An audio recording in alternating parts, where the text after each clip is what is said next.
Capítulo 7. Acantilados. Parte 3. Has faltado a tu palabra, dijo la voz de la noche.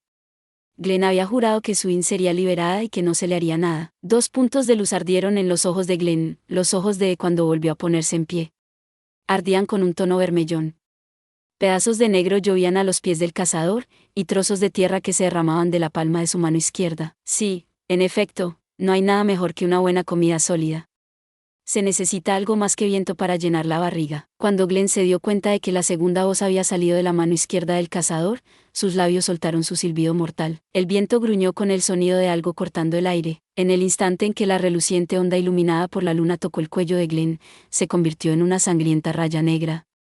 La línea corrió en diagonal hacia la izquierda, abriéndole en canal hasta el pulmón izquierdo cuando apartó la espada. Simultáneos chorros de sangre se extendieron desde el pecho y la espalda de Glenn como las alas de una mariposa negra. Mientras el buscador de conocimiento caía al suelo sin decir palabra, se preparó para descargar su espada sobre él. Seiman no podía hacer nada, pero aulló como una bestia. Tal vez eso fue lo que detuvo la espada de D. Justo entonces, el cazador sintió que la gravedad golpeaba cada centímetro de su cuerpo. Sentía como si la oscuridad misma se hundiera. Glenn estaba tendido en el suelo. No podía mover ni un músculo. Oh, aquí viene otro, dijo con asombro la mano izquierda de D, sacando a una quinta persona detrás de una de las caras de piedra tallada. No había necesidad de nombrar a este hombre que tenía la gravedad a su entera disposición. Egbert, mátalo. Mata al cazador, gritó Seiman. Sin que Glenn lo supiera, había llamado al gigante y lo había mantenido oculto. Y la línea que cruzaba la punta de la capa marcando el límite de su reino era tan tenue que ni siquiera él la notaría. Así que nos encontramos de nuevo, dijo Egbert con voz fantasmal. Pero esta vez será la última. Aunque yo esperaba una lucha adecuada. Y yo que pensaba que tenías más carácter que esto, ladró despectivamente la mano izquierda de mientras el cazador apenas lograba mantenerse erguido. Ni siquiera sabes lo que significa tener un duelo serio de uno contra uno, lo que me hace preguntarme de qué demonios país eres rey. Ríete si quieres. Pero estoy enamorado de ella. Quiero defender a los que ella defendería, aquellos a quienes ella defendería. ¿No era ese el mismo hombre que Egbert había tratado de matar? Toda la razón por la que Glenn había recibido su sangre noble fue porque el gigante había usado su poder en el buscador de conocimiento y lo había tirado por el otro acantilado. De todo aquel quinteto de guerreros que se aprovechaban de cualquier ventaja o utilizaban cualquier medio traicionero, solo Egbert había mostrado un carácter único que había supuesto un cambio refrescante. Incluso cuando había atacado a Glenn, solo había sido para salvar a la mujer que amaba de ser un mero peón en manos del buscador de conocimiento. Y aunque había aceptado unirse a D, seguramente era el único que había sentido alguna reserva al hacerlo. Y ahora, estaba emboscando a D para proteger a un hombre al que una vez había intentado matar. Asegúrate de no matar a Glenn, ordenó Seiman en un tono impregnado de sed de sangre. Solo atrápalo. ¿Matas solo al cazador? Lo sé, dijo Egbert. Metiendo la mano en el bolsillo del pecho, sacó una serie de formas diminutas y las arrojó al suelo, no lejos de donde estaba de todos, menos Suin, pudieron verlas. Todos, menos Suin, pudieron ver que eran figuritas de barro. A continuación, Egbert lanzó otra cosa. Incluso al ver que eran ramitas y clavos, no se sabía cómo pensaba utilizarlos. En ese momento, D dijo algo extraño. ¿No vas a llamar a los otros dos? Egbert puso cara rara, pero no dijo nada. Unos segundos después, D estaba rodeado de extraños soldados allí, a la luz de la luna. Un árbol de forma desconocida surgió del suelo a sus pies, como humo con sustancia. Escupiendo barro, los soldados cargaron hacia adelante. Sus espadas y lanzas destellaban como flores deslumbrantes. Aunque el reino estaba por debajo de los 5G, los soldados podían moverse libremente. Esto por sí solo habría sido difícil de creer para cualquiera. Las figuras sombrías se superpusieron mientras se dirigían hacia D, pero una fracción de segundo más tarde, todos se convirtieron en polvo cuando cada cabeza fue cortada y cada torso partido. El viento se llevó los restos de los soldados, y solo D permaneció de pie en soledad. Sus ojos brillaban en carmesí. Es inútil, dijo el cazador. Seiman estaba justo delante de él. Hasta ahora, el joven nunca había dicho nada sobre su propia victoria o la derrota de su enemigo, por muy débil que fuera su oponente. Tal vez fuera cierta animadversión hacia la mujer que había dejado al descubierto el corazón de Suin lo que le hacía decirlo ahora. D miró a Glenn. El espadachín estaba en retirada. Un par de soldados arrastraban su cuerpo inconsciente. La mano izquierda de soltó un vendaval aullante. Cuando las agujas de madera áspera atravesaron a ambos soldados por la base del cuello, quedaron instantáneamente reducidos a polvo. Al ver a Ed caminando tranquilamente hacia donde Glenn yacía en el suelo, Seaman gritó: «Oh, no. Egbert. Tienes que hacer algo». Como en respuesta a los gritos de Seaman, una extraña forma surgió del suelo cerca de los pies de Glenn. A primera vista, parecía un arbusto ordinario. Pero por la forma en que arrojaba espinas retorcidas y afiladas hacia la oscuridad en todas direcciones, la vegetación estaba claramente destinada a impedir el paso de Ed y a proteger a Glenn. A la luz de la luna, las afiladas ramas tenían un brillo metálico. Era dudoso que incluso Ed pudiera haber imaginado que los clavos que Egbert había esparcido antes adoptaran tal forma para obstaculizar a sus enemigos. Silbando a través del viento, otra rama surgió del arbusto. De una manera que recordaba a alguien que sostiene una rosa en lugar de agarrar una espina afilada, Ed la agarró con la mano izquierda. Un fino chorro negro cayó rápidamente sobre el suelo. La velocidad a la que la sangre vital goteaba del cazador era mucho mayor de lo normal. «Imposible», gritó Seaman. Habiendo recibido el beso de la nobleza, ahora entendía algo que quizás no hubiera sabido antes. Ahora sabía lo que significaba la sangre fresca para un vampiro. Varias ramas asediaron al cazador como látigos, pero cada una de ellas fue apartada de un tajo para volver a caer a tierra en una danza salvaje. Con un solo golpe de espada, Ed se abalanzó hacia el acerado arbusto a una velocidad increíble. Hubo un destello. Con un solo estallido, el arbusto se partió por la mitad. Glenn estaba inmóvil. Mientras Ed intentaba atravesar la división, un relámpago negro se disparó a su lado.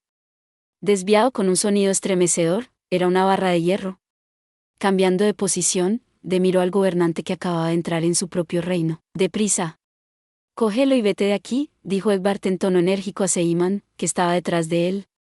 ¿No era porque estuviera actuando bajo las órdenes de Seaman?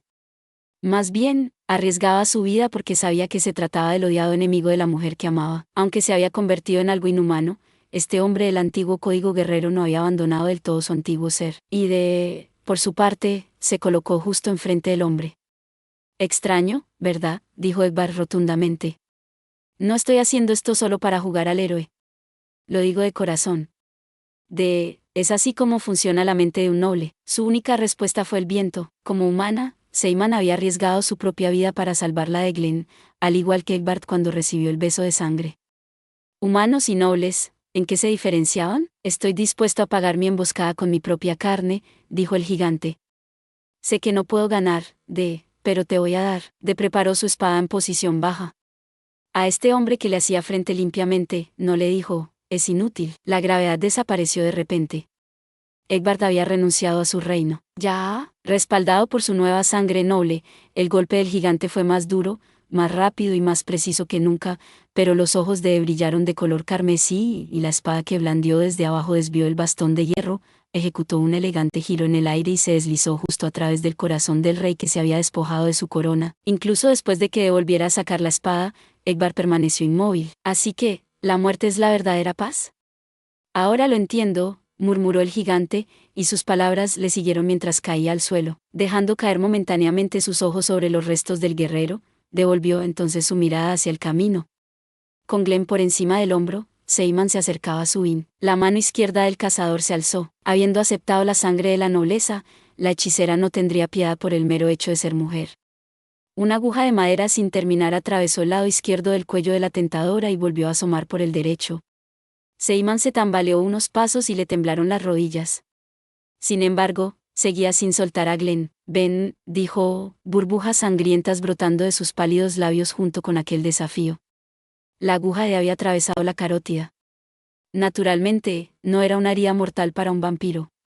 Seaman desenvainó su daga. «Vamos, cazador. Nunca permitiré que lo mates. Nunca dejaré que nadie le ponga una mano encima a mi hombre. Todavía estoy vivo, ¿ven?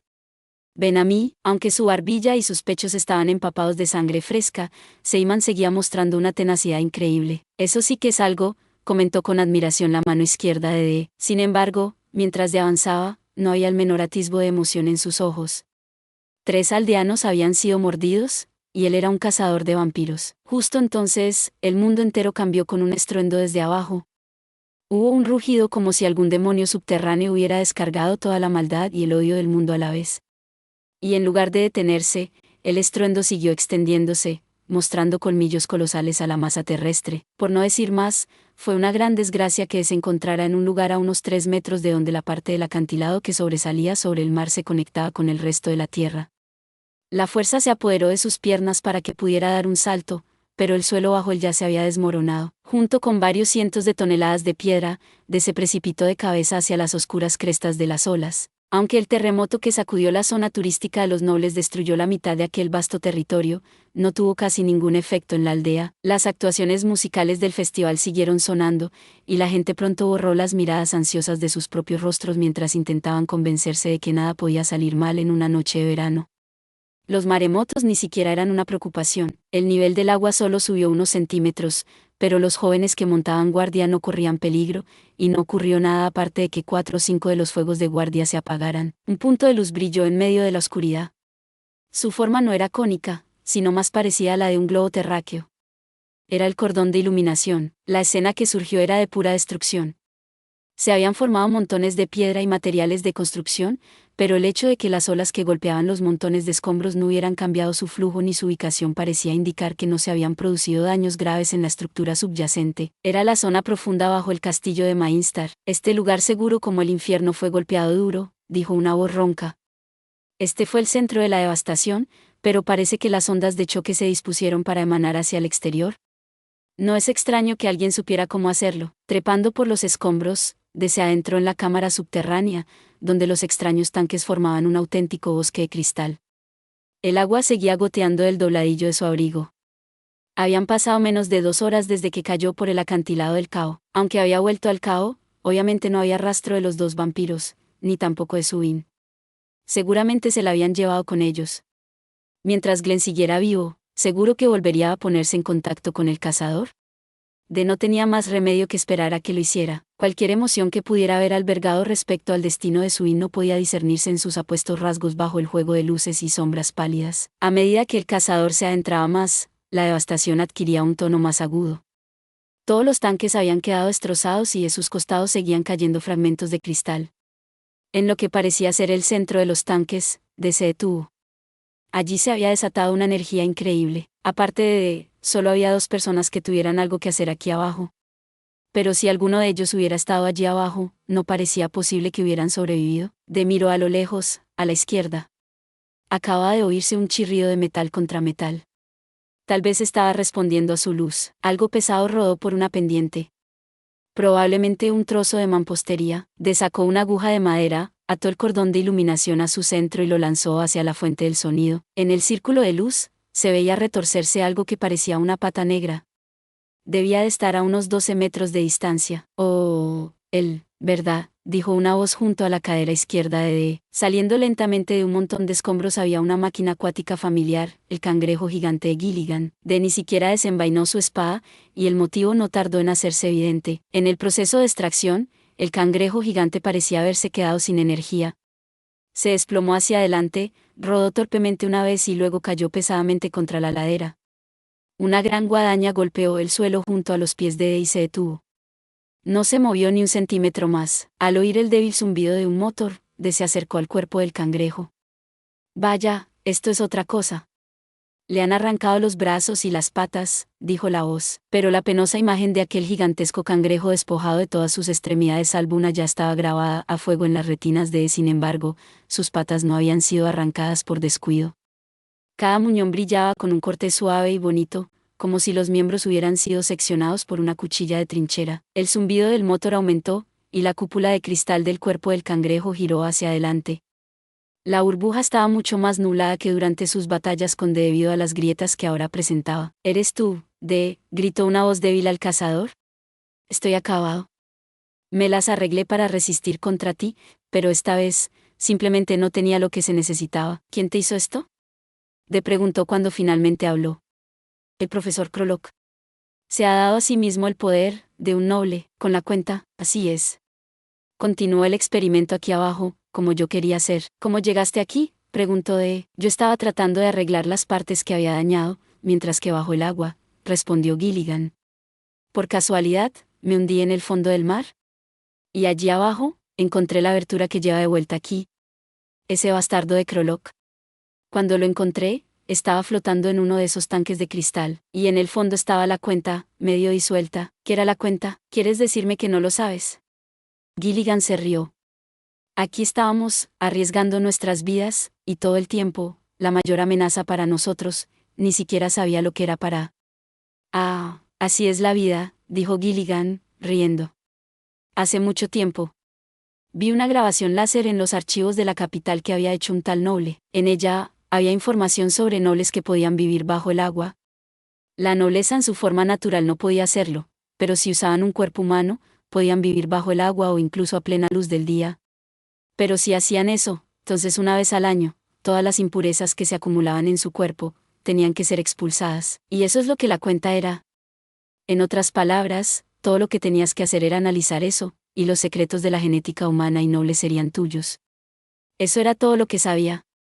Pero ese maldito Krolok, incluso sabía de este centro de investigación. Déjame decirte algo más. Si la psique humana es resistente, las personalidades compiten entre sí.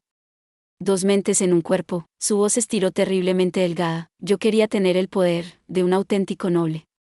Leí toda la literatura que conocía y probé todos los medios imaginables, y gracias a eso, sobreviví incluso después de que me cortaras la cabeza. Pero ahora estoy acabado.